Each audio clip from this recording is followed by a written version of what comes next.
At its core, visible learning is about making learning visible to everyone, to know that learning actually occurred. We spend a lot of time focusing on teaching and not as much focusing on learning. Visible learning says, let's have an impact on our students. Let's have students notice the impact their learning experiences are having on them. Do we have an impact from the choices we make as educators to influence a student's thinking, their understanding, and their reasoning? That's what we're trying to accomplish with visible learning in mathematics. Visible learning is a huge database of collected research from around the world. And what John Hattie was able to do was collect other people's studies of studies. These are called meta-analyses, collapsing research evidence into systems to look at what works and what doesn't work. A meta-analysis is a statistical tool that researchers use to aggregate findings across other people's studies. And in doing so, you create an effect size, an impact measure, if you will, to say, how sure are you that this intervention, this influence, causes some sort of impact? And the effect size work that John has done shows that about 0.40 effect size gives you a year of growth for a year of school. As teachers, we should be looking at these highly effective practices and influences saying, what are the things I'm going to do because this is likely to work?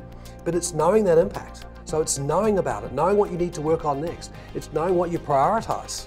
And have you got evidence for it?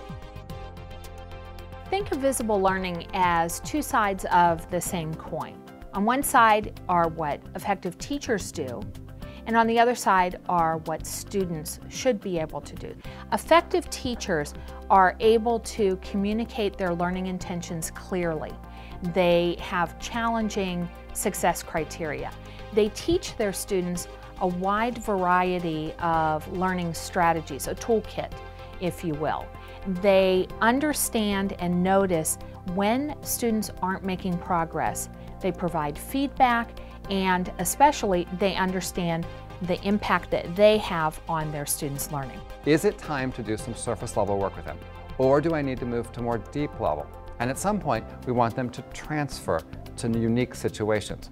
Matching the right tool, the right approach, the right influence with the kind of learning is really important.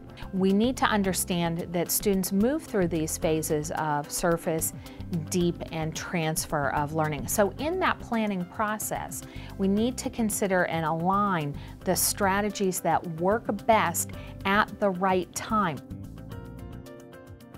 So Hattie's work on visible learning has been getting a lot of attention in the English language arts field, but starting to come up more and more with mathematics. And so this notion of surface, deep, and transfer learning, we're hoping that what the book will do is translate that into things that make sense for mathematics teachers and how we can use that valuable work to help the way that we teach math and to know more about the instructional choices we make when we choose how we're going to teach math and how we're going to work with children. When I think about the visible learning framework and how it can support teachers of mathematics, it helps us make better decisions, take what we know about what works in mathematics, and think more carefully about when the strategy works and what it works well for.